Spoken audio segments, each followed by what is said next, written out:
Улсын хурлын нийгмийн бодлого боловсрол соёл шинжлэх ухааны байнгын хороо Мягмар гарагийн хуралдаанаар 3 асуудлыг хэлэлцлээ. Хуралдааны эхэнд Монгол улсын 2016 оны төсвийн тухай, хүний хөгжил сангийн 2016 оны төсвийн тухай, нийгмийн даатгалын сангийн 2016 оны төсвийн тухай хуулийн төслүүдийн 2 дахь хэлэлцүүлгийг хийж, санал дүгнэлтэд төсвийн байнгын хороонд хүргүүлэхээр тогтлоо. Ирэх онд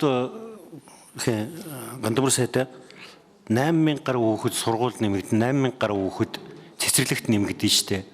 Тэгэхээр чи одоо цалингийн сан ингээ хасагтаад ороод ирэхээр багш нар ч хүрэхгүй болох. Үгүй бол сонгогдол хийх юм уу? Нэг ийм асуулт гараад байна. Хоёрдугаарт энэ эд огшлын зардлыг бүр 57% хасаад тавьчих. Тэгээд шинээр ашиглалтанд орох сургууль цэцэрлэгүүдийн парта яах юм? Цэцэрлэгийн хүүхдийн хорог яах юм? Самбраа яах юм? Засгийн газар дээр 3 удаа хилцүүлсэн байгаа. 3 удаа хилцүүлэг хийгээд 3 удаагийн хилцүүлэг дээр бол одоо зардал буурах тухай санал бол байгаагүй. Тэгээд сүүлийн мөчөдөө нөгөө нийт зардлаа 10% бууруулъя гэдэг 10% бууруулж ээж алдагдлынхаа төсвийн алдагдлын хязгаараа бол багасгахыг гэдэг ийм саналаар бол өргөн барьсан гэсэн. Тэгээд төсөв өргөн баригдаад эхний хилцүүлэг явсны дараа сангийн сайд болоод бусад одоо байнгын хороо их хурлын ажлын хэсэгтээ ярилцаад 61 тэрбум төгрөг бол буцаж нэмж суулгахаар тохирсон байна.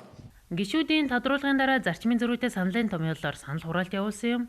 Шинжлэх ухааны салбарын төсвийг 1.8 тэрбум төгрөгөөр нэмэгдүүлэх.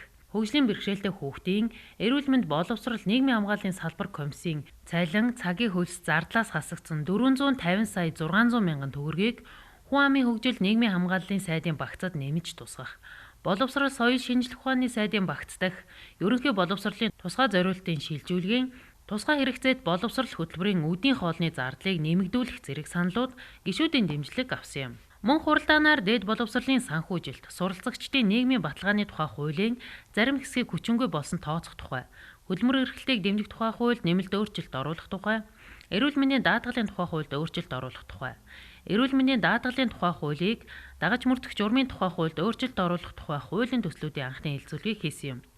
Хэлэлцүүлгийн явцад зарчмын зөрүүтэй саналын томьёолоор санал хураалт явуулж, дэмжигдсэн саналуудыг нэгтгэн томьёолж, санал дүгнэлтийг төсвийн байнгын хороонд хүргүүлэхээр шийдвэрлэлээ. Байнгын хорооны Мягмар гарагийн хуралдааны төгсгөлд эрүүл ахуйн тухай хуулийн төслийг боловсруулах үүрэг бүхий ажлын хэсгийг байгуулж, ажлын хэсгийг Бакэ гишүүнээр ахлуулах санал хураалт явуулсныг хуралдаанд оролцсон гишүүд санал нэгтэйгээр дэмжсэн юм.